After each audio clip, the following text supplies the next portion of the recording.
तो हेलो साथियों, कैसे हैं आप सभी लोग। आशा करते हैं आप सभी लोग स्वस्थ मस्त होंगे और अपनी पढ़ाई सुचारू रूप से कर रहे होंगे।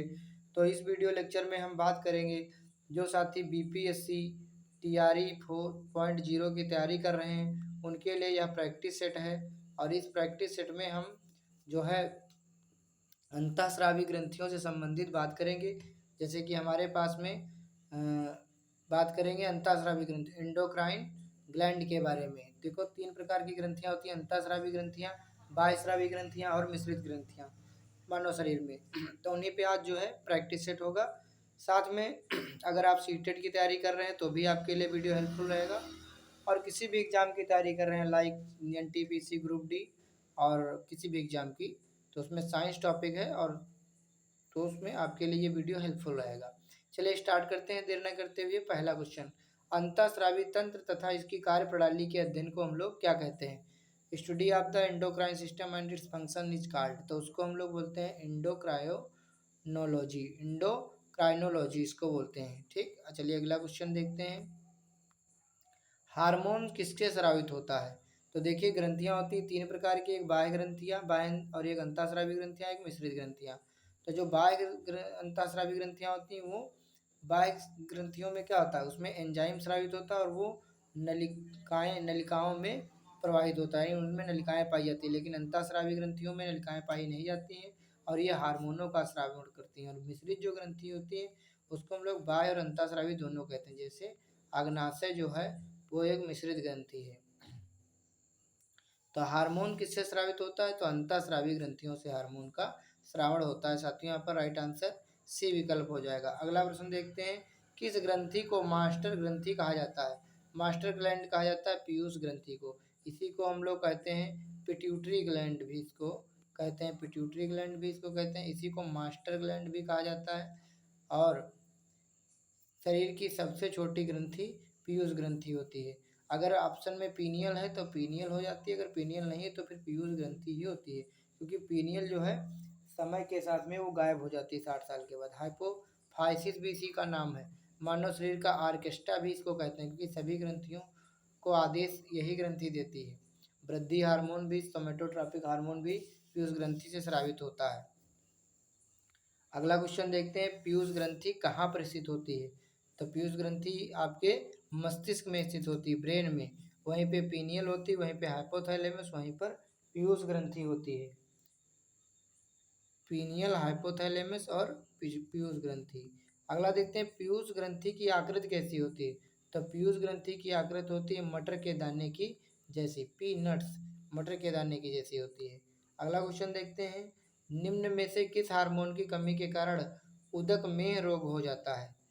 या कह लीजिए मधुमेह रोग हो जाता है। यहाँ पर उदकमेह या मधुमेह इसको कह लीजिए। तो इंसुलिन हार्मोन की कमी से मधुमेह नामक रोग हो जाता है। जब इंसुलिन हार्मोन होता है वो क्या करता है, वो रुधिर में शर्करा की मात्रा का नियमन करता है, जिससे शर्करा की मात्रा बढ़ने नहीं पाती है और मधुमेह नामक रोग नहीं होता है। अगला प्रश्न देखते हैं, वैसोप्रेसिन हार्मोन को अन्य किस नाम से जानते हैं? तो वैसोप्रेसिन नाम को एडीएच हार्मोन के नाम से जानते हैं, एंटी डाईयूरेटिक हार्मोन। और सोमेटोट्रॉपिक हार्मोन जो होता है ये वृद्धि हार्मोन होता है। और ये प्रोलैक्टिन जो है दुग्ध उत्पादन हार्मोन होता है। थायरॉक्सिन उद्दीपक हार्मोन जो है थायराइड ग्रंथि से स्रावित होने वाले हार्मोन को नियंत्रित करता है।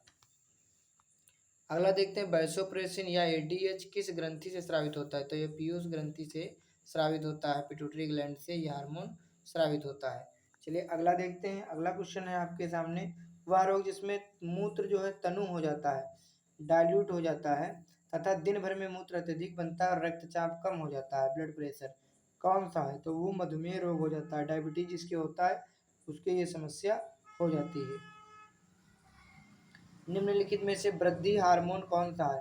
तो वृद्धि हार्मोन को एसटीएच हार्मोन के नाम से जानते हैं, सोमेटोट्रॉपिक हार्मोन, सोमेटोट्रॉपिक हार्मोन के नाम से जानते हैं। अगला क्वेश्चन देखते हैं, मनुष्यों की लंबाई पर किस ग्रंथि का नियंत्रण होता है? पीयूष ग्रंथि का नियंत्रण होता है।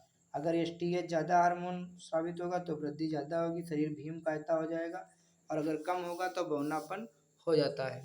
अगला प्रश्न देखते हैं, क्वेश्चन नंबर 12, किस हार्मोन की कमी के कारण बौनापन हो जाता है? तो एसटीएच हार्मोन के कारण, सोमेटोट्रॉपिक हार्मोन, यही वृद्धि के लिए जिम्मेदार होता है।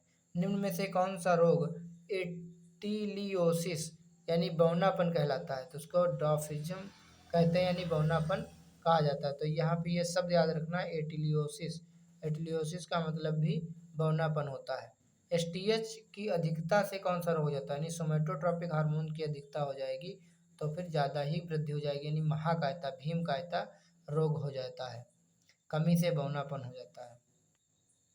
किस ग्रंथि में खराबी के कारण सीमंड रोग हो जाता है?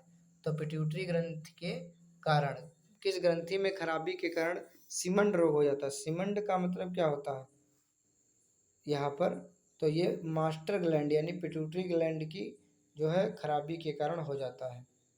अगला प्रश्न देखते हैं, मिजेटस रोग में क्या सत्य है? मिजेटस रोग में या एसटीएच हार्मोन की कमी के कारण होता है, बिल्कुल सही। इस रोग में लंबाई में वृद्धि नहीं होती, बौनापन होता है, बिल्कुल सही। इस रोग में व्यक्ति नपुंसक होता है, ये भी सही है। तो उपरोक्त सभी सही हो जाता है। निम्नलिखित में से कौन सा हार्मोन स्त्रियों के गर्भकाल के समय स्तनों की वृद्धि को प्रेरित करता है तथा दुग्ध श्रावण को प्रेरित करता है? तो एलटीएच हार्मोन, लैक्टोजेनिक हार्मोन, या इसी को कहते हैं प्रोलैक्टिन। ठीक, लैक्टोजेनिक हार्मोन या फिर इसी को प्रोलैक्टिन जानते हैं। दूध में कौन सी शर्करा पाई जाती है? लैक्टोज शर्करा पाई जाती है। अम्ल कौन सा पाया जाता है? लैक्टिक अम्ल पाया जाता है। जो दूध से दही बनाता है उसको लैक्टोबैसिलस के नाम से जानते हैं।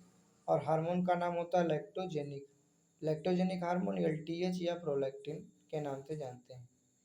यहाँ पर देखते हैं, मानव शरीर में कौन सा हार्मोन कांस्य वर्ग तथा तिल और चकत्तों के लिए जिम्मेदार होता है?